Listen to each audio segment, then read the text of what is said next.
Hello, my name is Stephen Yorkstone, FRSA, MAC, MAPQWPS. I've Steve, written Steve, Steve, books please, on. please. What are you doing? I'm introducing myself, Svein. It takes too long. What, We have a long show. what do you mean? You mean we've got 3 minutes? I can introduce myself in 3 minutes, Svein. Yes, yes, yes. So the other day I ran a workshop with 20 participants, and if you add 20 times 3 minutes, that is a long introduction in a workshop. So what do you do when this takes too long? It's wise that people introduce themselves, but we can't use half an hour. I've seen it happen where I might ask a very simple question. Please introduce yourself with your name and where you work. Something like that, which everyone kind of comes ready to do. But what happens is you get that kind of creeping death and it goes round and no one's really paying attention.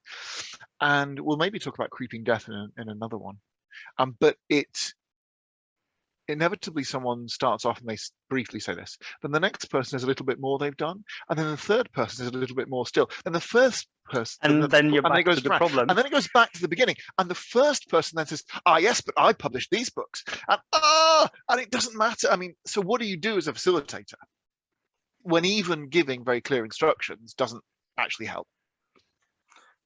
Yeah, what you do. So I tend to politely interrupt or with some kind of humor, but reminding people that we are on the clock. But I think that planning is a good thing. And are there any concrete ways of doing this? Do you have a super tip? I came across something at an IAF, the International Association for Facilitators meeting, which is a one breath introduction. And I started playing it literally. So literally, now obviously we want to be careful for people who may not be able to breathe as well as everybody else. But if you say, introduce yourself, but just use one lung full of air, there's a natural level where it naturally times people to it. The other thing that I do, and it often works well, not just when you're dealing with introductions, but when you need a response in time, is to ask people to write on a piece of paper 5 words that describe yourself. And then as you go around, read out your 5 words. So that provides a bounded way for it.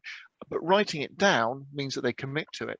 And it also helps get around the problem of creeping death, because it means that people don't have to try and remember what they're saying whilst listening to other people's thing, because the paper holds the thing they have to remember. So these are good exercises. And here it might be a difference in an online environment, whereas if you're in a physical environment, there might be some other options. I've done one time where people introduced themselves, they sat in a circle, and I said they had the time that as long as I stood behind them, that they could introduce themselves. And I would just walk around steadily in pace. So they had to kind of observe, and that just a bit of action in the room. They had to follow me at the same time. So it worked out, but there's some stuff you could do.